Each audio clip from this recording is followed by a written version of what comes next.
Michael Boden's unique card folds are an example of executing a perfect fold every time, under the natural handling of loosing the spectator's card back into the deck. The folding technique is slow, precise, and easy to perform.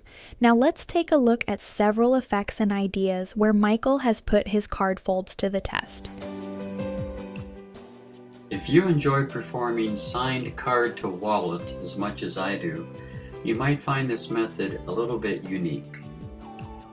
It starts off the same as all the other signed card to wallets. Spectator's selected card, in this case the Queen of Diamonds, is signed. The card is then lost somewhere within the pack. In this case I give the cards a simple cut, which should bring the card somewhere about the center of the deck. Now it would be an easy thing for the magician to try to find your card by simply looking for the initials on your card because you did sign it. But that would be cheating, so instead let me show you a magical way. First of all, the hand is empty. The hand goes to the back pocket. You remove the wallet, lay it on the table, and the magic has happened because, as you can see, your card is now gone from the deck itself.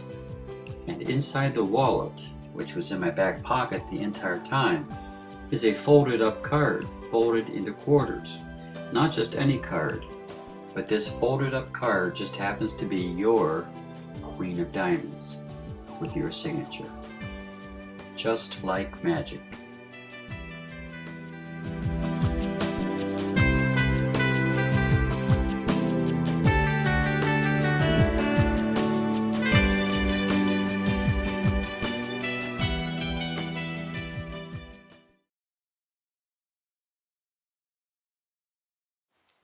You start by taking one playing card from another deck and scoring it with a X-Acto knife. Score it lengthwise and widthwise.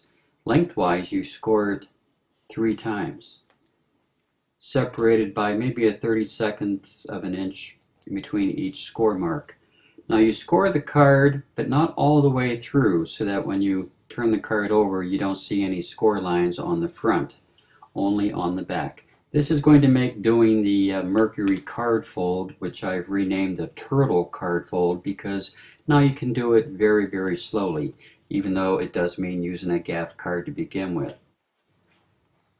You're also going to need another card from another deck, which gets folded into quarters, and this card is going to be turned into a shimmed card. Where the magic marker is drawn, that's where you take a piece of shim metal from an X-Acto knife, maybe a razor blade or a washer, and you glue it to both of those locations where it's been indicated with the magic marker. I have one already made up. This one has the shim on both sides, and there's a little tiny magnet which also is going to go into your wallet later on. And as you can see, the gimmick card is attracted to the magnet both ways. Here's the wallet. I'm going to show you that on the inside I also have a magnet. This is a trifold wallet. Any wallet will do as long as it's a trifold wallet. On the inside you can see there's a magnet in there just scotch taped in about the center position.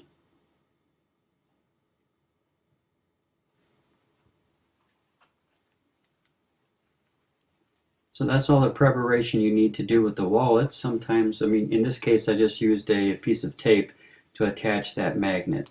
So now you have a magnetic wallet with a steel shimmed card folded into quarters, which will stick on the inside and on the back of the wallet, as you see here.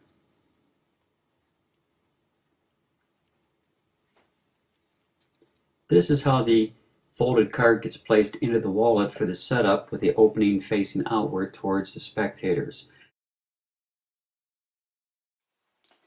To set the effect up, the opening of the folded card is towards the front, then the left portion closes, then the right.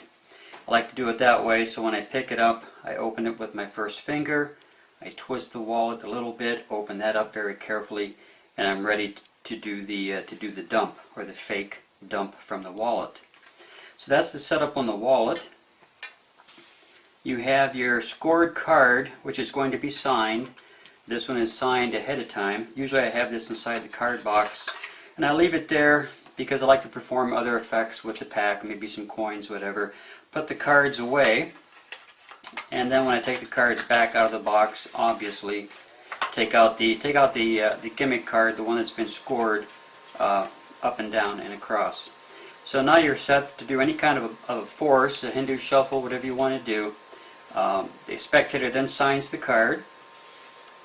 And this wallet, by the way, is in your back pocket. Get rid of the phone.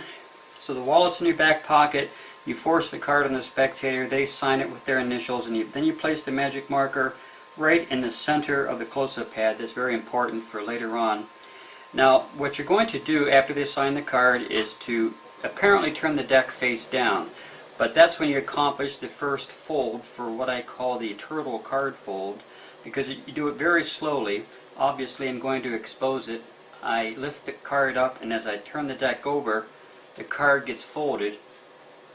The card gets its first fold in half. Okay, this is what it would look like in real time without exposing it. You would show their signature on the bottom of the pack, bottom card of the pack. You would turn the deck over.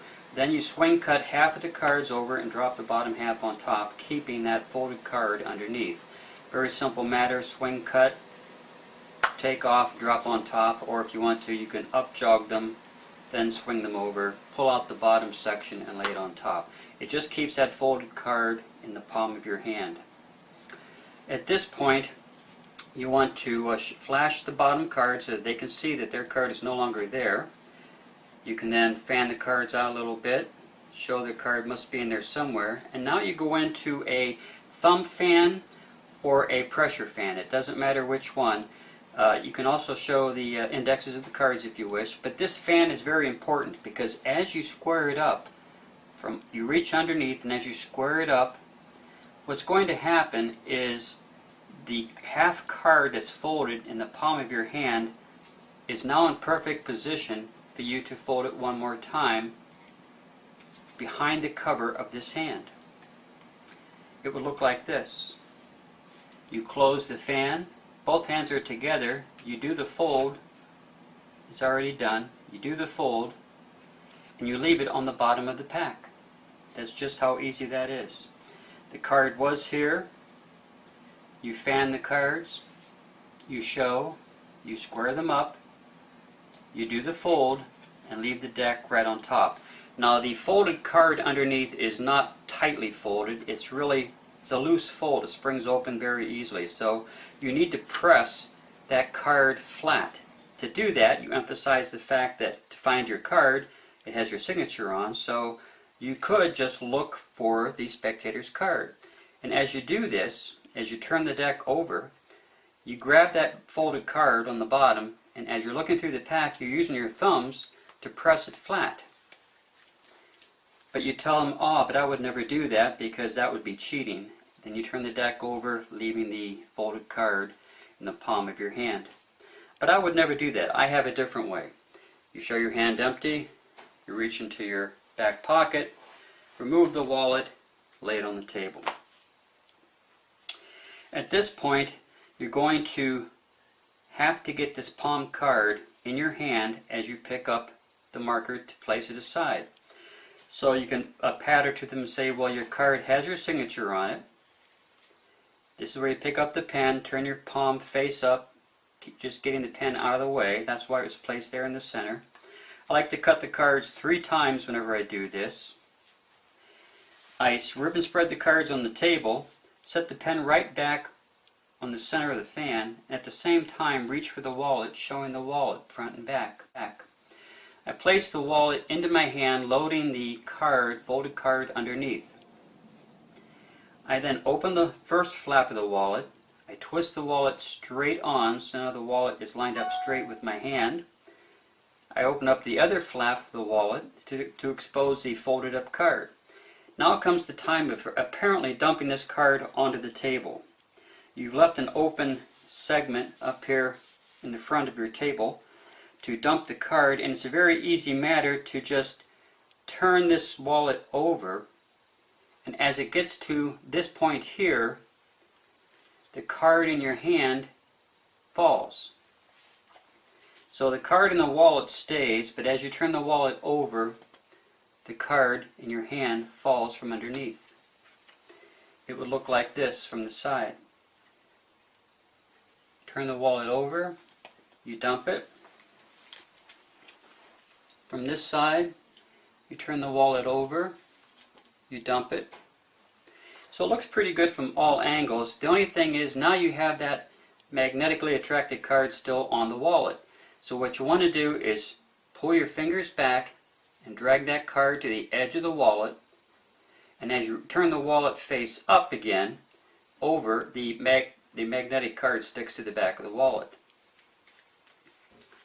So the dumping procedure, once again, is like this. You lay the pen down, pick up the wallet, open it up very carefully, showing.